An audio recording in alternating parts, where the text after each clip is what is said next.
E se tem alguém chegando à nossa casa pela primeira vez, é uma honra muito grande poder recebê-los e, ao final, queremos te ouvir pessoalmente. Nós vamos começar a reunião de hoje.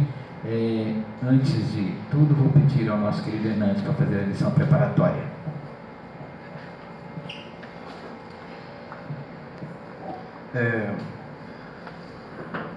Essa leitura é do livro Pão Nosso, psicografado por Chico Xavier, ditado pelo Espírito Emmanuel. É a lição 59, com o título Sigamos até lá. Se vós estiverdes em mim, e as minhas palavras estiverem em vós, pedireis tudo o que quiserdes, e vos será feito. São palavras de Jesus, que está em João, capítulo 15, versículo 7. Na oração dominical, Jesus ensina aos cooperadores a necessidade de observância plena dos desígnios do Pai. Sabia o Mestre que a vontade humana é ainda muito frágil e que inúmeras lutas rodeiam a criatura até que aprenda a estabelecer a união com o divino. Apesar disso, a lição da prece foi sempre interpretada pela maioria dos crentes como recurso de fácil obtenção de amparo social celestial. Muitos pedem determinados favores e recitam maquinalmente as fórmulas verbais.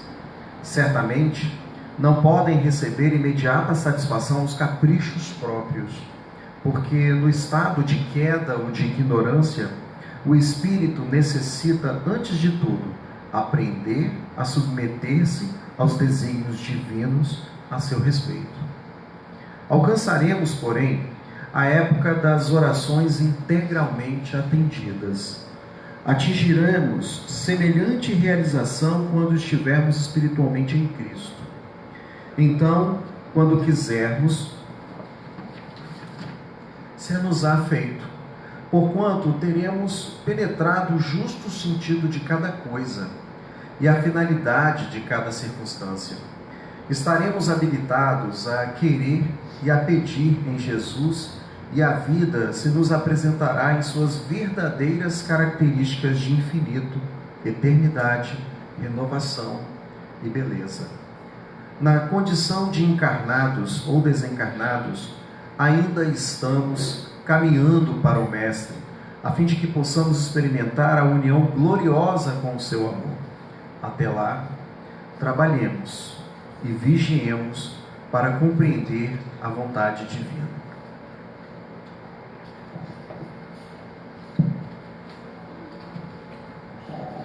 E agora convidamos a nossa querida irmã Nandan para nos conduzir na prece inicial. Querido amigo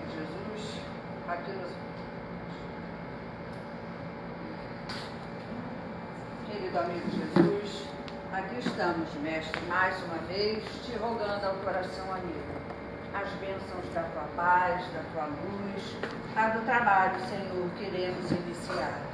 Que os benfeitores amigos dessa casa possam inspirar o nosso irmão para que ele fale, Senhor, de modo a conduzir os nossos pensamentos, Senhor Jesus, para a elevação do nosso espírito diante, Senhor, da tua grandeza e da bondade e misericórdia do nosso Pai.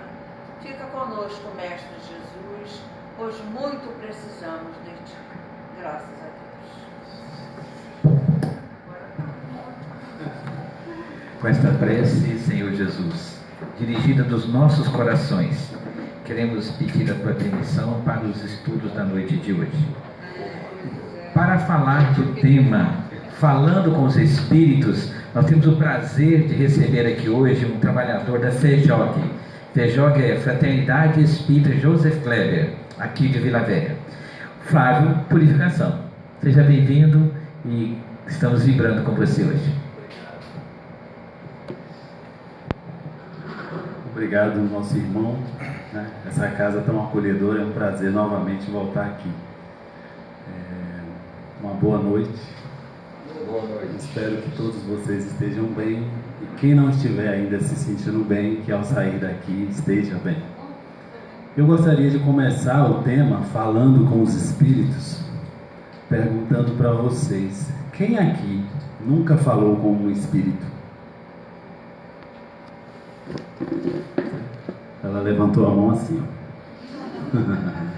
Só você não falou com o espírito, mas todos os outros já falaram com o espírito ali também. As duas jovens, ó.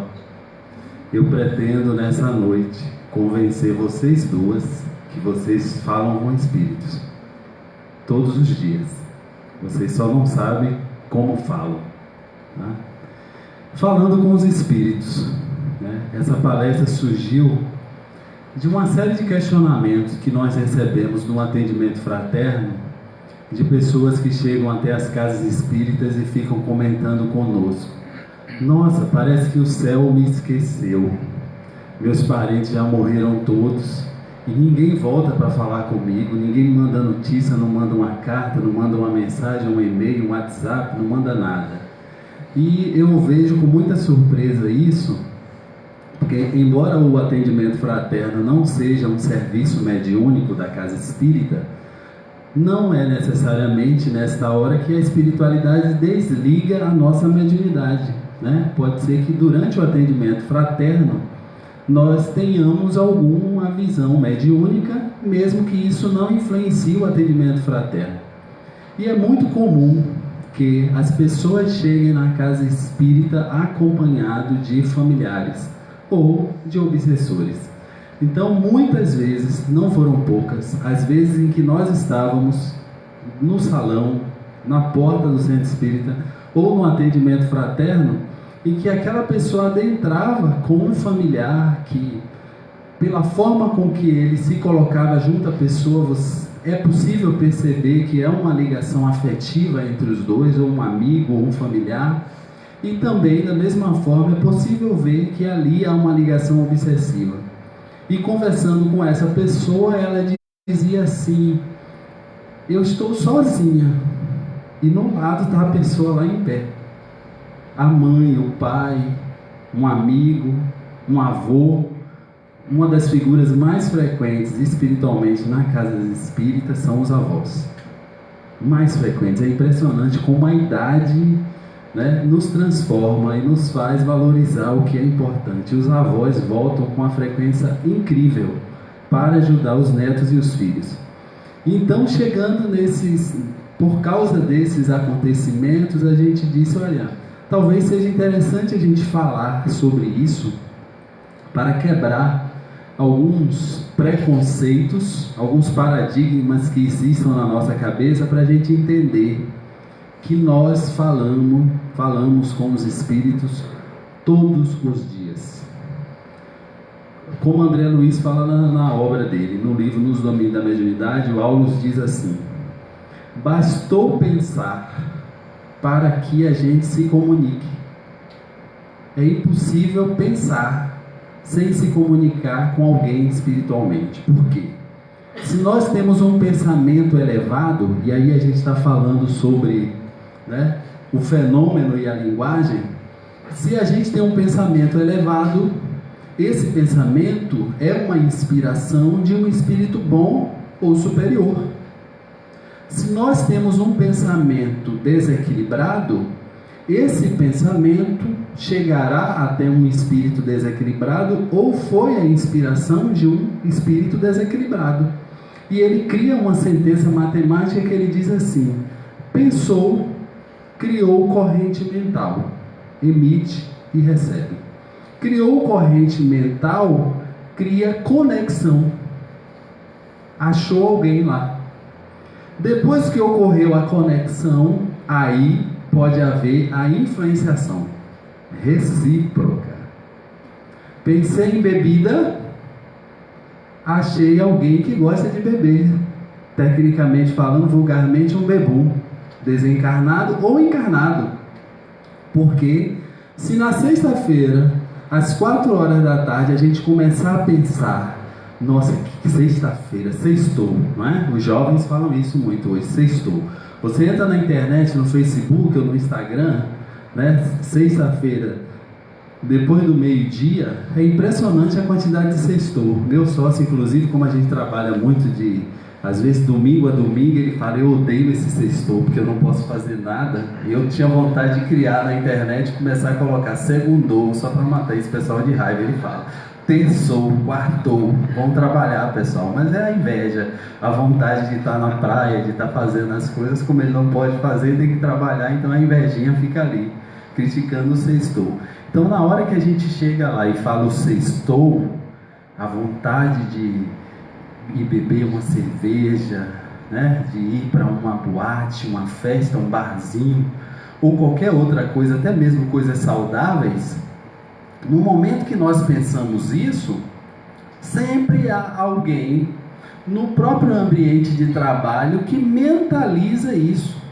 E aí muitas vezes a gente pensa assim, né? Na época lá atrás, quando eu bebia, eu pensava assim: nossa, sexta-feira dava aquela vontade lá em Salvador, nossa, que vontade de tomar uma cerveja. Não demorava 5, 10, 15 minutos e um colega de trabalho falava assim: e aí, vamos tomar uma? E lá na Bahia fala assim: tomar uma, né? Tomar uma cerveja. E logo aparecia alguém para nos chamar. É impressionante como o nosso magnetismo atrai aquilo que a gente está desejando. E neste momento nós estamos falando com espíritos. Pode ser que essa vontade que deu no sextou, às 4 horas da tarde, não seja só nossa. Como acontece no livro Sexo e Destino, quando está lá o Cláudio Nogueira sentado no sofá da casa dele, ele bancário, às 10 horas da manhã, ele está sentado assistindo televisão. E aí, no momento que ele está lá assistindo televisão, ele sente uma vontade, ele olha para o bar e fala: nossa, que vontade de tomar um uísque. E ele mesmo se assusta com a vontade dele. E ele levanta e vai tomar um uísque. Quando ele está se aproximando de novo para o sofá, ele fala assim mesmo: não, ainda não está bom, eu vou tomar outra dose. Ele toma outra dose. No plano espiritual, o André Luiz está com o ministro de nosso lar assistindo a cena. E quando André Luiz entra na casa do Cláudio Nogueira para ajudá-lo em uma questão gravíssima que ele está sofrendo, ele vê que há 2 espíritos na porta do Cláudio Nogueira, e são exatamente esses 2 espíritos que comandam ele. E o espírito primeiro fala, quando ele está sentado no sofá, simplesmente o espírito verbaliza para ele: vamos tomar um uísque? Mas ele não ouve "vamos tomar um uísque". O ouvido espiritual dele ouve "vamos tomar um uísque", mas o cérebro, o ouvido material, nota o comando como se fosse dele, a vontade. Ou seja, a linguagem do espírito foi o verbo, o pensamento. Para aquele espírito não foi o pensamento, porque ele era um espírito mais inferior. Mas se fosse um espírito mais experiente, melhor não inferior, mas mais experiente, ele só pensaria e ele anotaria no cérebro dele perispiritual a ordem. Ele está conversando com o espírito, e a linguagem em questão ali, muitas vezes é o pensamento. Para os espíritos muito inferiores é o verbo. Ele recebeu aquele comando, não anotou a ordem, vamos tomar, como se fosse alguém que está mandando. Ele recebeu a emoção. A emoção foi a linguagem que o corpo dele anotou. E aí eu pergunto: será que a maioria das emoções que nós estamos sentindo são nossas? Eu diria para vocês com certeza absoluta que não são. O nosso pensamento vai. Muitas vezes a emoção volta, porque nós não estamos treinados para entender e receptar antes da emoção o comando verbal. Para acontecer isso é necessário treinamento e uma ferramenta chamada mediunidade, de preferência ostensiva. Os médios audientes e clareaudientes receberiam essa ordem de Cláudio Nogueira verbalmente. Eles ouviriam: vamos tomar uma dose de uísque? E isso não quer dizer que eles não fossem tomar. Muitas vezes tomam. Muitas vezes ouvem o comando nitidamente, mas não consegue resistir à tentação de tomar o uísque ou qualquer outra coisa. Então nós precisamos analisar, criar o hábito que os espíritos chamam de discernir. Toda vez que a gente sentir algo que nos chame a atenção, seja de ordem superior ou inferior, a gente deve fazer uma pergunta: isso é nosso? Ou isso é só nosso? Isso faz parte daquela sentença que Jesus nos manda: vigiai, vigiai.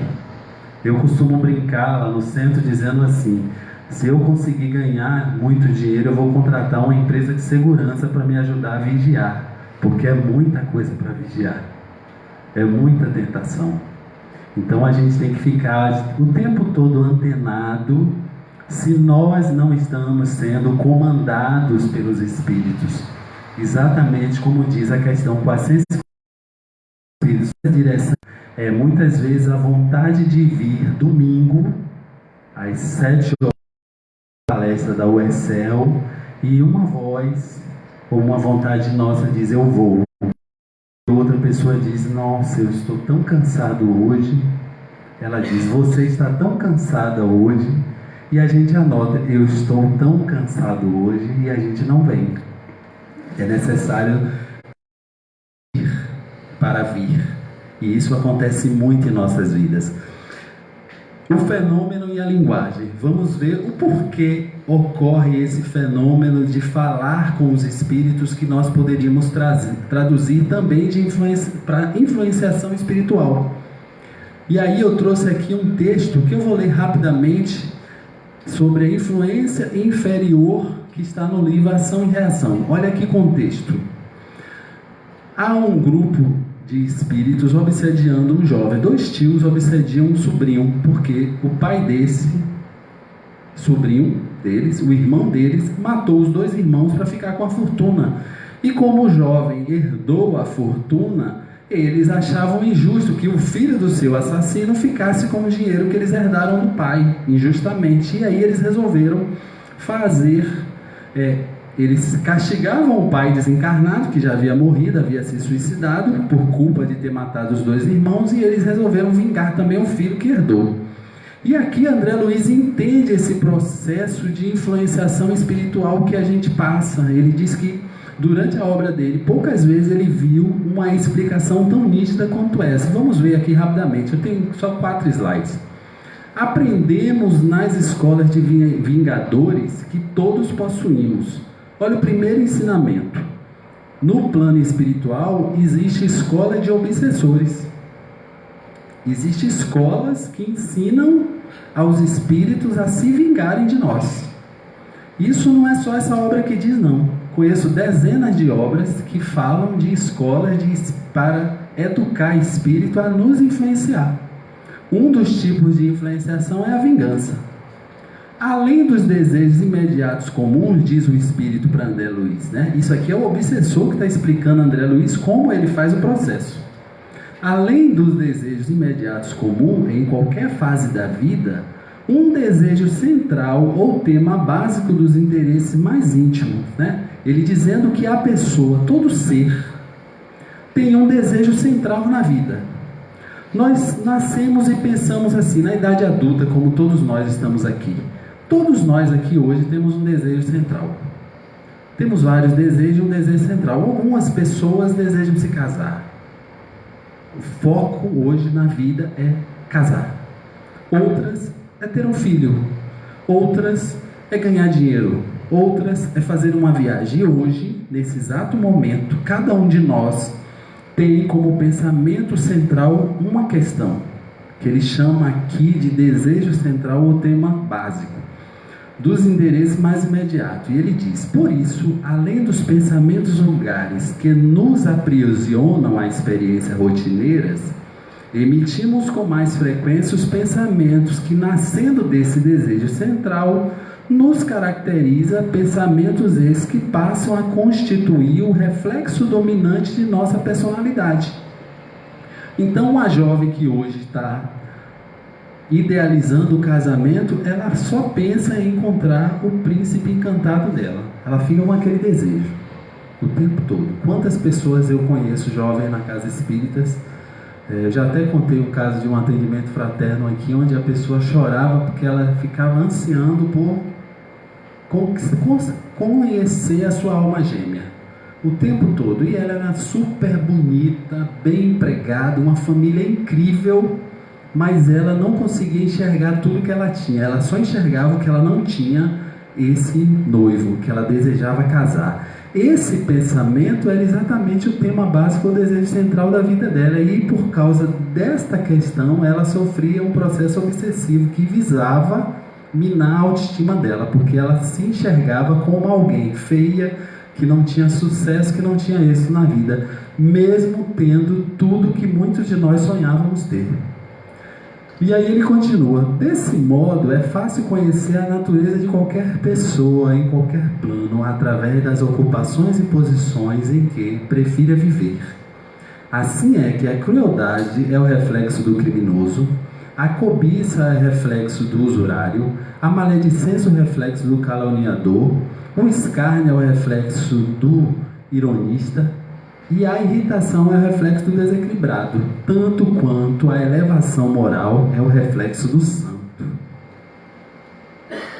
E ele continua: conhecido o reflexo da criatura que nos propomos retificar, olha só o verbo que ele usa, retificar, corrigir ou punir, é assim, muito fácil superalimentá-la com excitações constantes. Conheço um caso de um jovem, jovem por volta de 40 anos, como nós, e ele sonha em enriquecer.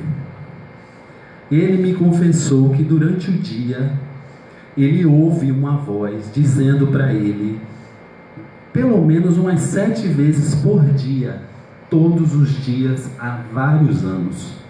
Ele repete a frase maquinalmente. Ele diz mesmo assim: 7 milhões, 17 milhões, 22 milhões, 70 milhões.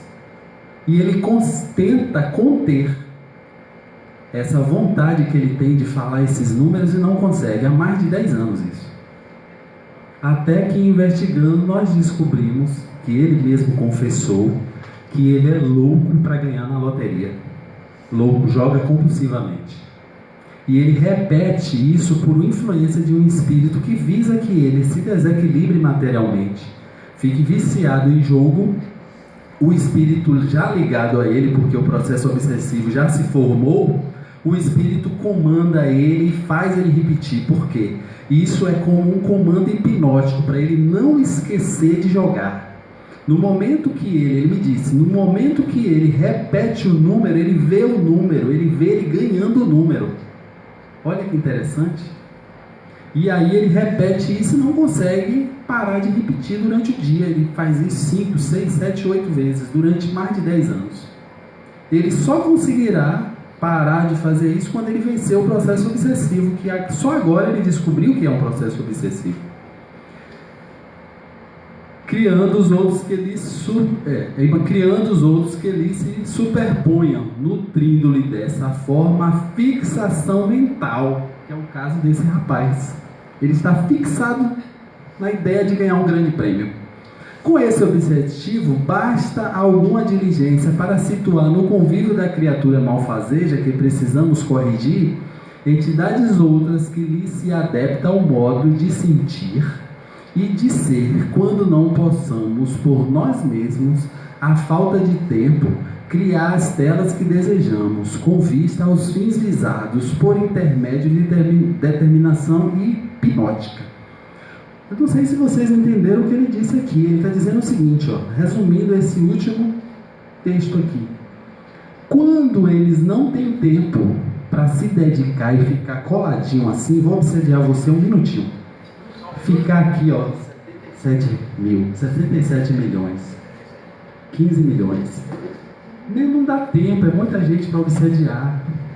Eu odeio muita gente, eu odeio uns 10 de você mais ele, eu não tenho como me dedicar a vocês todos. Né? Então o que é que ele faz? Ele disse aqui, ele situa próximo àquelas pessoas, ele incentiva que ele, nosso irmão, se aproxime de outras pessoas que tenham as mesmas viciações que ele, para que, através da troca de pensamentos, eles continuem o processo que ele não pode se dedicar o tempo inteiro. Por isso que muitas vezes nós atraímos e somos atraídos por pessoas com as mesmas viciações nossas. Uma amiga antiga, conhecida na verdade antiga, que nós conhecemos através do Espiritismo, ela falou para mim uma vez, ela tinha um distúrbio na sua sexualidade, porque ela tinha optado sexualmente por algo, e ela vivia conflituada por essa escolha, ela não se aceitava, mas não conseguia resistir a essa escolha que ela fez. E ela dizia assim: Flávia, é impressionante, se eu pensar em ir num churrasco, metade do churrasco tem as mesmas ideias do que eu. O que é isso? Eu digo, imagine, é magnetismo puro, minha irmã. Você, durante o tempo antes do churrasco, você pensa em outra coisa, ela não. Eu penso muito. Eu digo, o que é que você queria? Atração pura. Quando ela vai no churrasco, ela vai nas festas, ela diz, olha, muitas vezes eu vou num lugar que tem uma ou duas pessoas que me conhecem.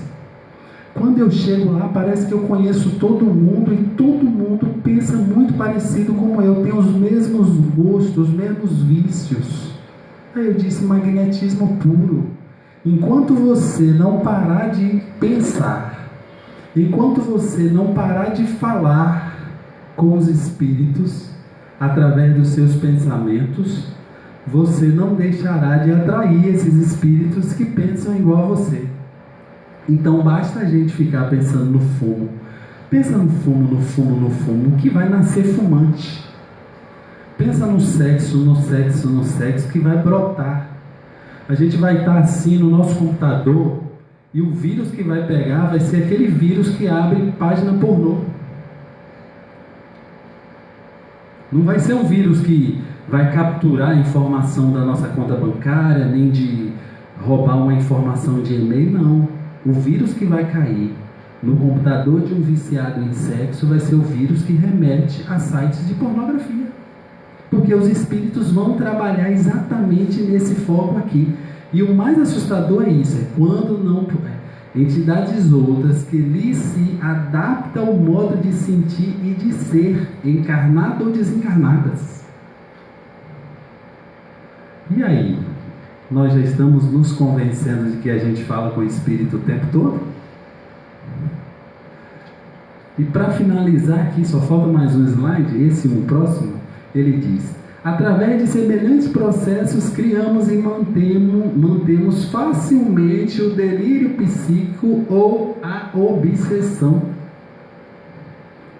Aqui ele se refere, não é o processo obsessão dele, espírito, para o encarnado, mas a obsessão, ele está falando o objeto final, a vontade de ganhar a fortuna. Entendeu? A pessoa está com a obsessão pelo prêmio da loteria.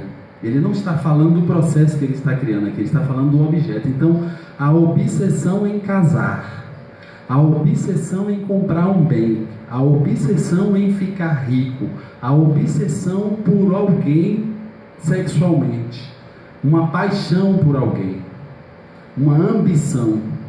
É disso que ele está falando aqui. E aí ele continua, que não passa de um estado anormal da mente, subjugada pelo excesso de suas próprias criações a pressionarem o campo sensorial, infinitamente acrescidas de influência direta ou indireta de outras mentes, desencarnadas ou não, atraídas por seu próprio reflexo. Ele repete novamente o fato de encarnado ou não. Alguém, nessa altura da nossa conversa, poderia perguntar: graças a Deus não está acontecendo isso comigo, nesse nível. Mas é importante dizer, o nível que começa isso é bem sutil. Bem sutil. Nós não devemos pensar que nós só estamos obsediados quando nós chegamos nesse nível aqui, não. A obsessão mais comum hoje é a obsessão simples e oculta. Os três tipos de obsessão que Allan Kardec trata: obsessão, simples, subjugação e fascinação. O pior tipo, geralmente, chega no final da vida, é a fascinação. O tipo mais agressivo, subjugação. E o tipo mais comum é a obsessão simples. Que muitas vezes as pessoas pensam que a obsessão simples é simplória. Não é simplória. Ela é simples porque Allan Kardec considerou ela mais simples do que a outra.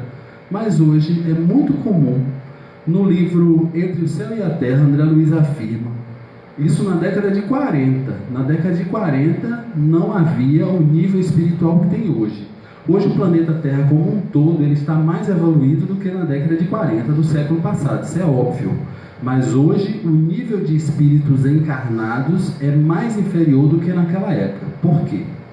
Nós estamos finalizando o processo de transição planetária, que dura 200 anos, começou com o lançamento do Livro dos Espíritos. Nesse século final da transição foi quando Jesus ordenou que todas as camadas inferiores de todo mundo que era possível se regenerar, reencarnasse. Por isso que na década de 60 e 70 foi trazido para a Terra, para a crosta terrestre, as legiões mais difíceis e mais trabalhosas para Jesus, que tinha a chance de se regenerar. Quem não tinha já estava com visto, o passe, a passagem aérea para viajar para outro planeta, né?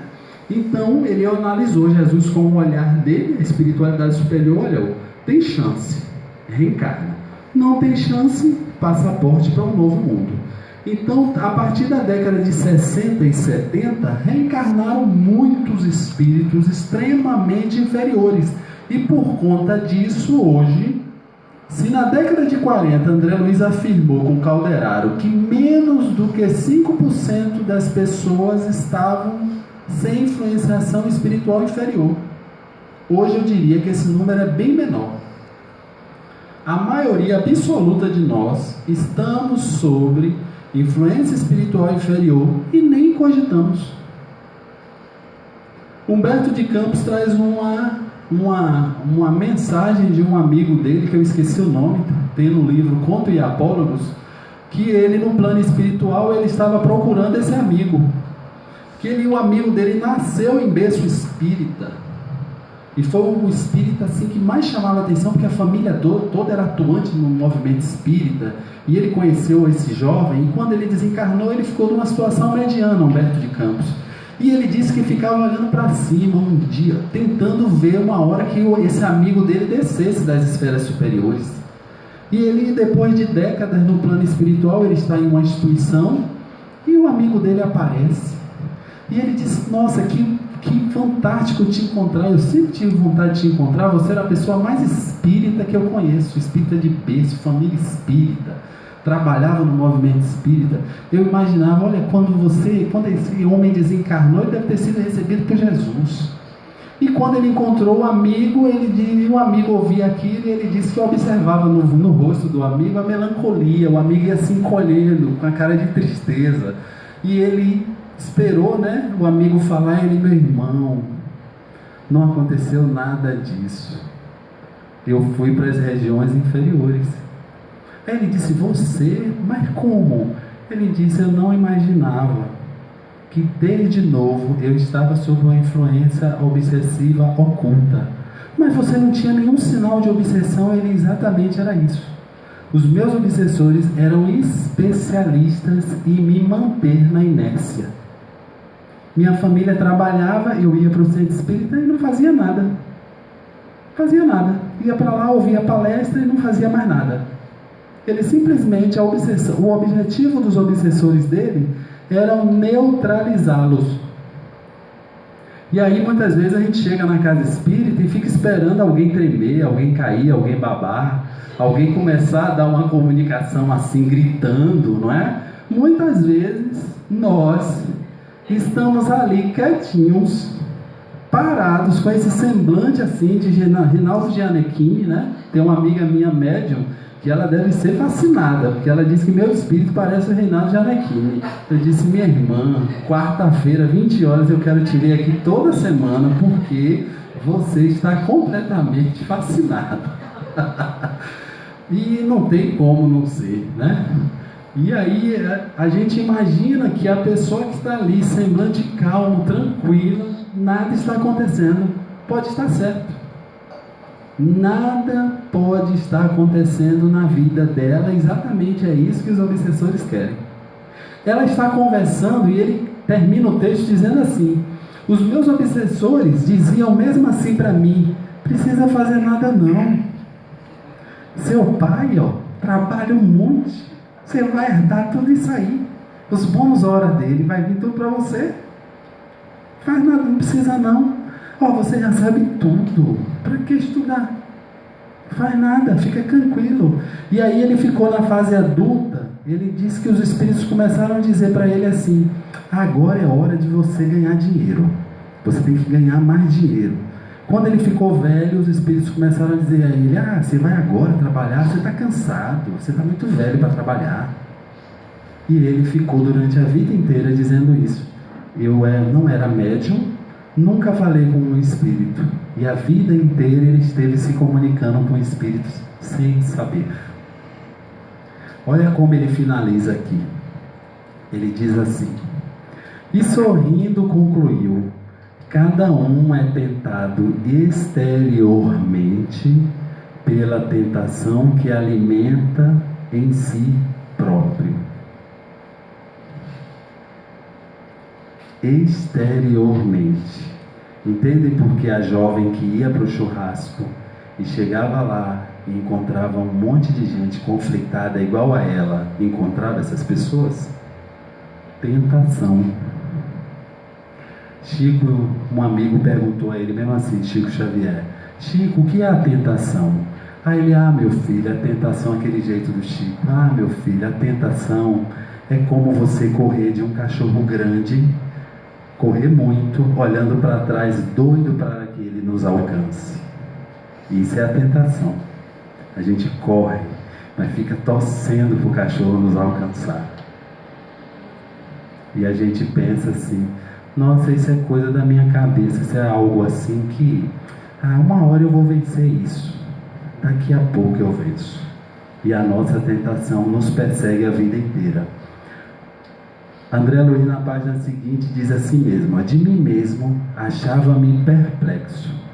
Nunca ouvira um verdugo aparentemente vulgar, com tanto conhecimento e consciência de seu papel. Figurava-se assistir um curso rápido de sadismo mental, extravagante e frio. O espírito Silas, que acompanhava André Luiz, falou: esse espírito conhecia sobre espiritismo mais do que muitos de nós estudiosos. Sem frequentar nenhuma escola espírita, conhecia mais do que a gente, que ele conhecia matematicamente, fisicamente. Ele sabia quais botões apertarem, porque muitas vezes é como eu falei, o botão que é mais comum apertar hoje é o botão desliga. Muitos de nós encarnados estamos desligados, apagadinhos. Levamos uma vida completamente distanciada do nosso plano reencarnatório.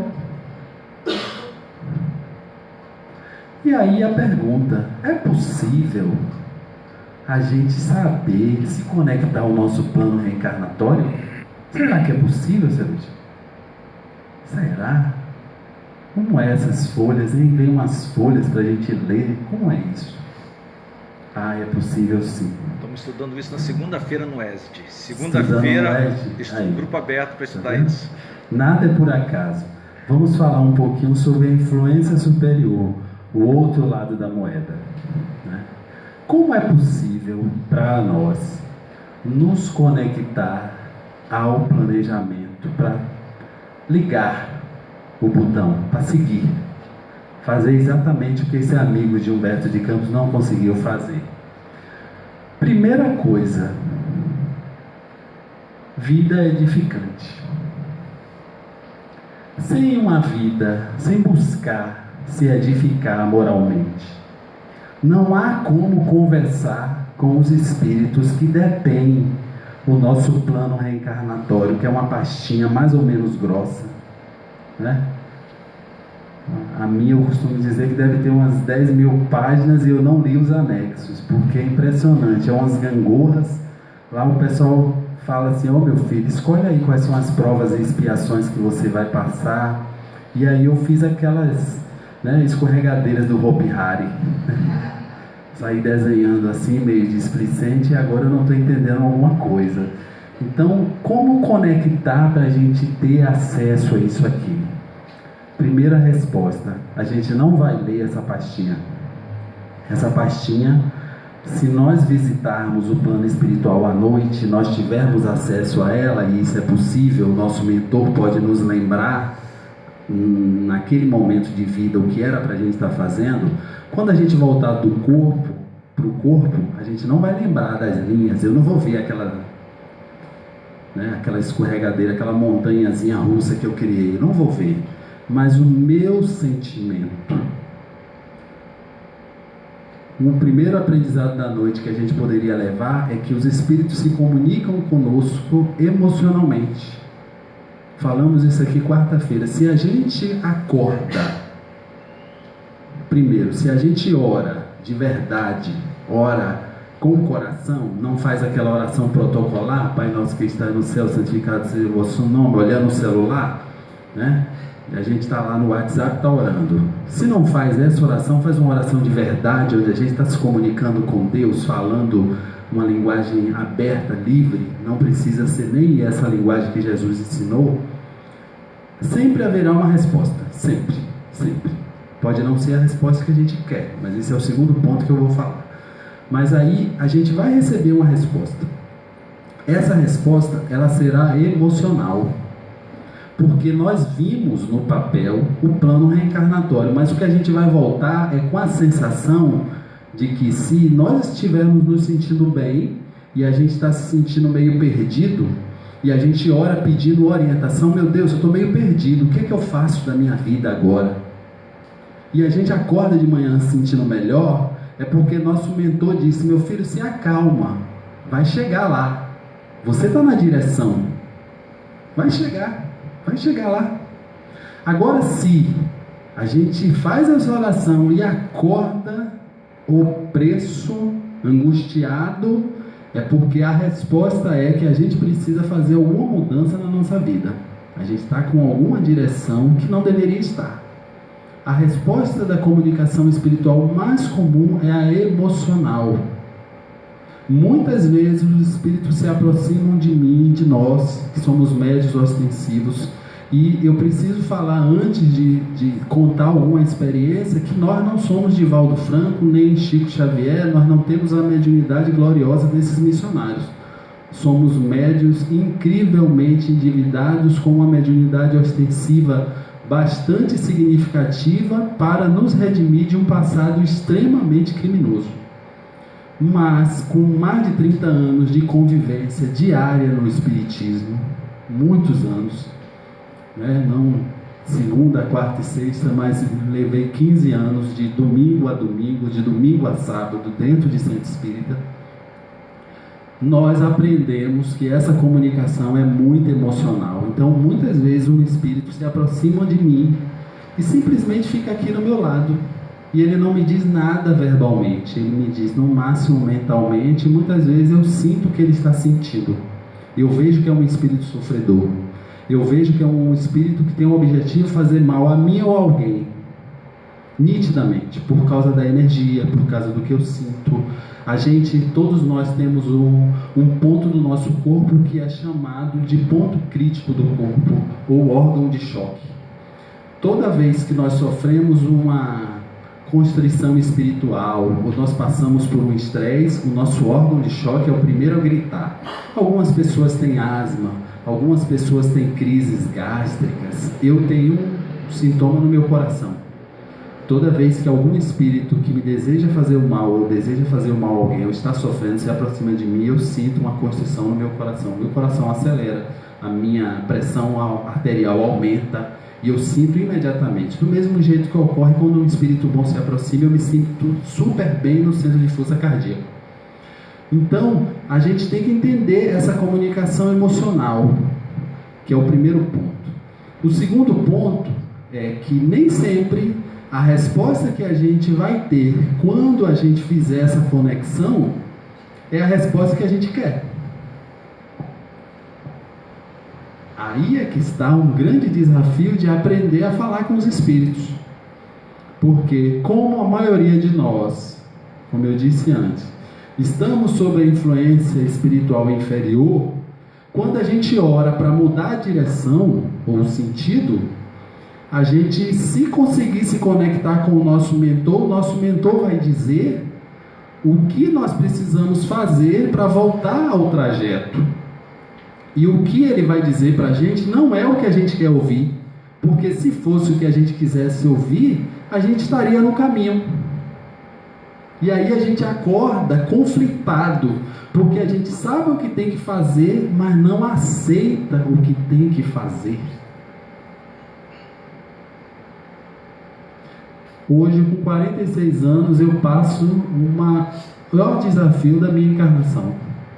Um campo que eu achava que já estava vencido, liquidado, mas esqueci a lição que André Luiz fala no livro Nos Domínios da Mediunidade, quando ele está apresentando um grupo de médiuns incríveis da reunião mediúnica. Ele chega perto da Dona Celina, André Luiz fala assim: essa mulher é um verdadeiro espírito superior, ela não precisa fazer mais nada aí, não é, Aulos? Agora é só colocar no piloto automático, né, na linguagem minha, e terminar a reencarnação dela, né? Aí ele olha, você se equivoca. No final da viagem que acontecem os acidentes mais perigosos. Ela vai ter que ficar vigilante até o último segundo de vida. E exatamente aí que nós escorregamos. Quando a gente acha que já venceu, vai e escorrega. E durante meses temos pedido a orientação da espiritualidade, nos ajude, dá uma luz. Dá uma luz. E eles não respondiam.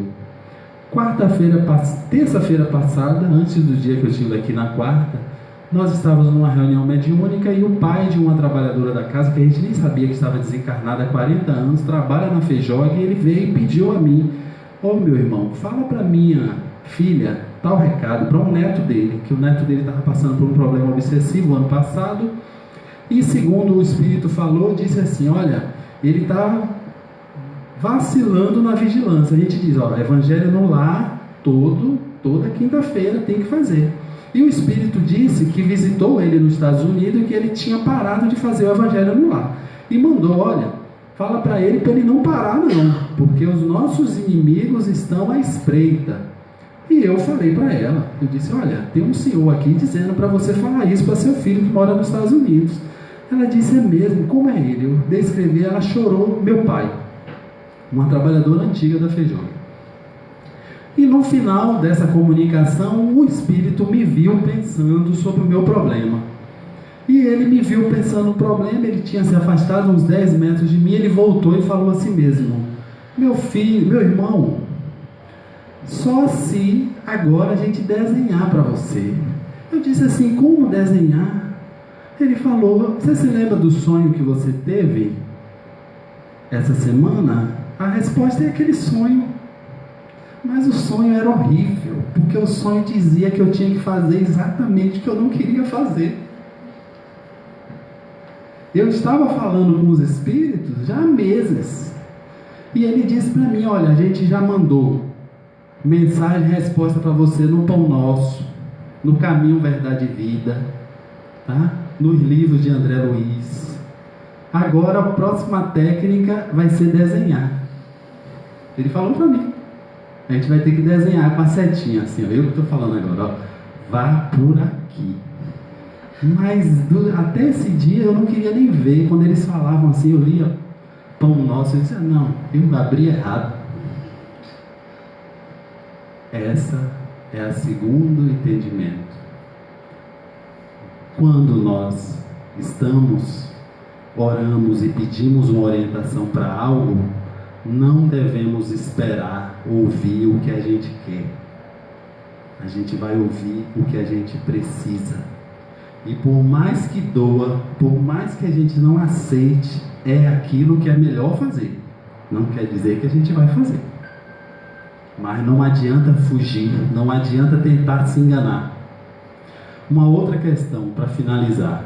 Algumas vezes as pessoas perguntam assim, né? Alguém aqui poderia agora pensar assim, olha, eu entendi. Eu estou tendo um problema, eu acho que eu estou até sobre alguma influência obsessiva, alguém pode pensar isso, mas agora eu vou mudar. Eu vou mudar, eu vou sair daqui, eu vou começar a orar, eu vou começar a pensar positivo e vou retornar ao meu programa evolutivo lá que eu planejei. Eu vou fazer isso hoje. Aí eu preciso contar que nós vamos enfrentar um desafio para fazer isso. Porque eu vi uma vez um espírito fazer uma analogia que eu não esqueço, que ele disse assim, meu irmão, a evolução espiritual é como uma escada.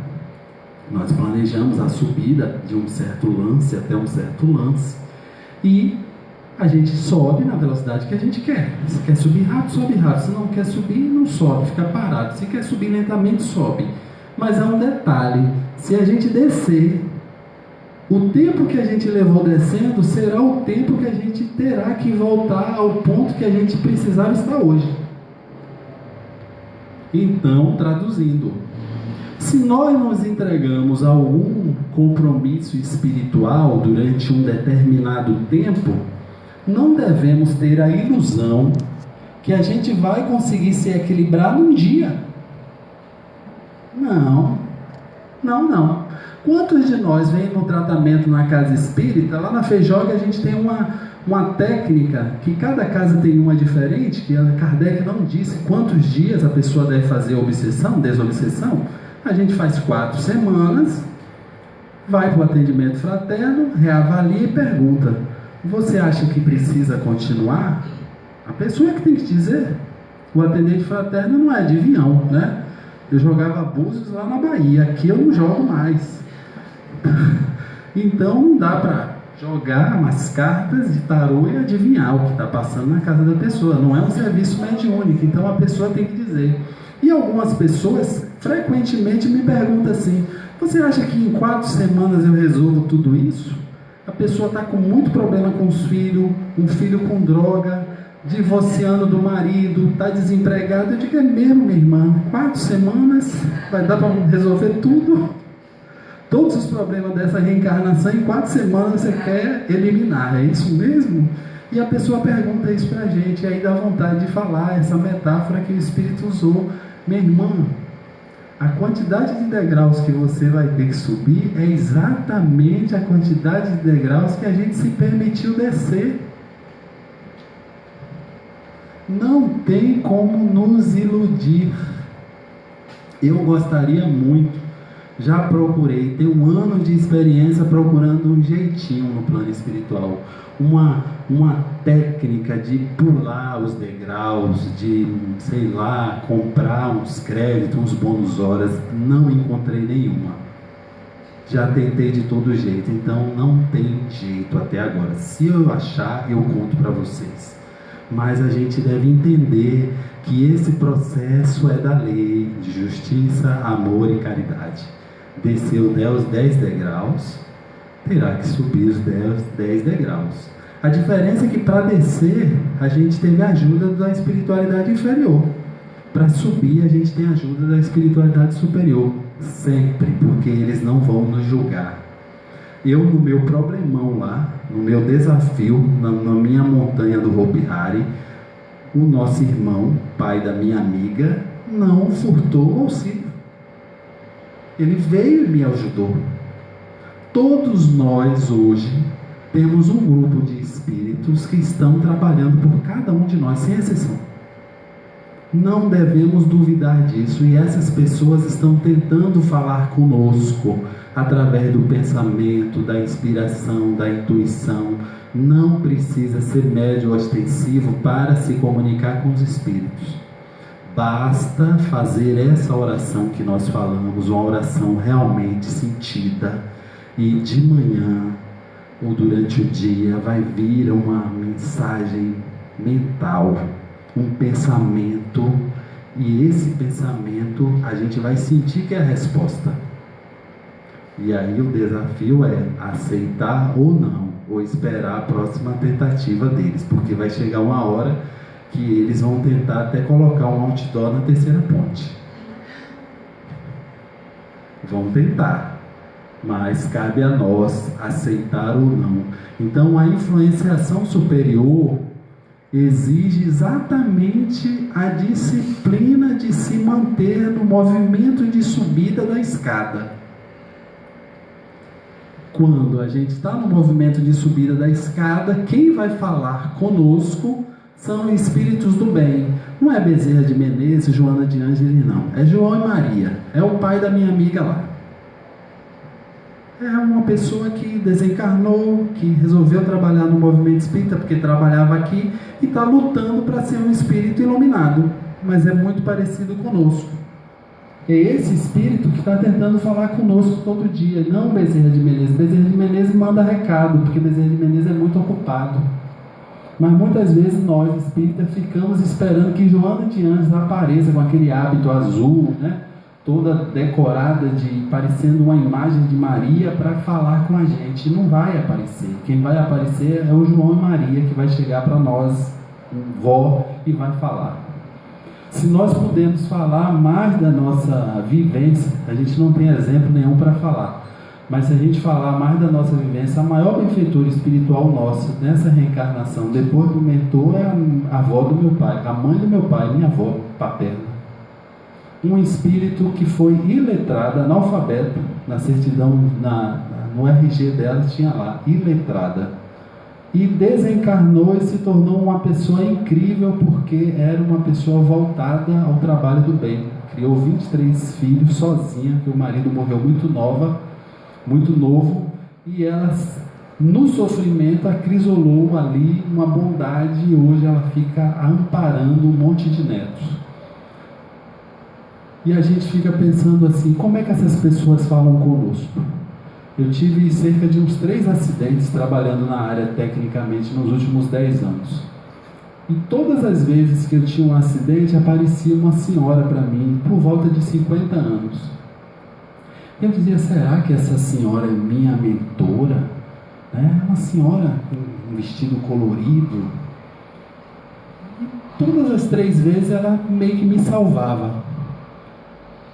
Mais ou menos uns 5 anos atrás, eu estava em casa, cheguei do trabalho umas 5 horas da tarde, estava trocando de roupa. Ela nem respeitou meu momento de intimidade e entrou no quarto.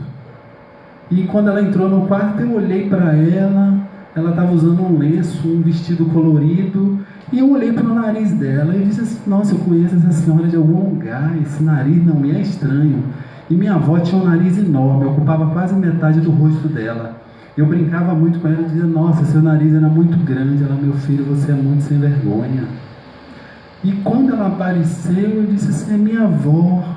E me emocionei, ela disse, meu filho, você é muito tonto. Eu apareço para você já tem tantos anos e só agora você me viu. Eu disse, mas vó, a senhora fez plástica. Ela morreu com 92 anos. Ela aparece uma pessoa de 50 anos, assim, toda trabalhada no bisturi, bonita, não é? E eu disse assim, e aquela senhora que em vida era uma pessoa apagada, porque não sabia nem falar direito, negra, foi neta de escravos, por isso que eu tenho esse nome Purificação, que ela nasceu numa cidade chamada Santa Amaro da Purificação, e quando o avô dela foi alforriado, não tinha sobrenome, ele disse, eu vou botar o nome da cidade, ficou Purificação. E aí ela ali, um espírito ignorante, que é o espírito que fala comigo. Não é Bezerra de Menezes, não é Joana de Ângeles. Se eu não tivesse a mediunidade ostensiva, ela continuaria falando comigo emocionalmente. Luta. E eu estou exatamente no ponto que aquele obsessor falou. Ela me diz o que fazer, eles me dizem o que fazer, e eu fico entre cá e lá, lutando contra o meu passado, que grita dentro de mim. E Emmanuel, no livro, finalizando, no livro Caminho, Verdade e Vida, ele diz assim, o mais difícil de quem está encarnado é exatamente vencer os milênios que está na inferioridade para decidir ir para o lado superior que só vê a distância. É exatamente o que acontece comigo e o que acontece com todos nós. Os milênios gritam dentro de nós porque a gente não quer largar a voz que fala conosco aqui, os velhos hábitos que dão prazer. A voz nova da parte superior fala, mas ecoa ainda numa força que é menor. Mas aí cabe a cada um de nós fazer a escolha todos os dias. É escolher entre o passado e continuar sendo infeliz, ou escolher ouvir o futuro e começar a abraçar a felicidade. Um abraço fraterno para vocês e uma boa semana.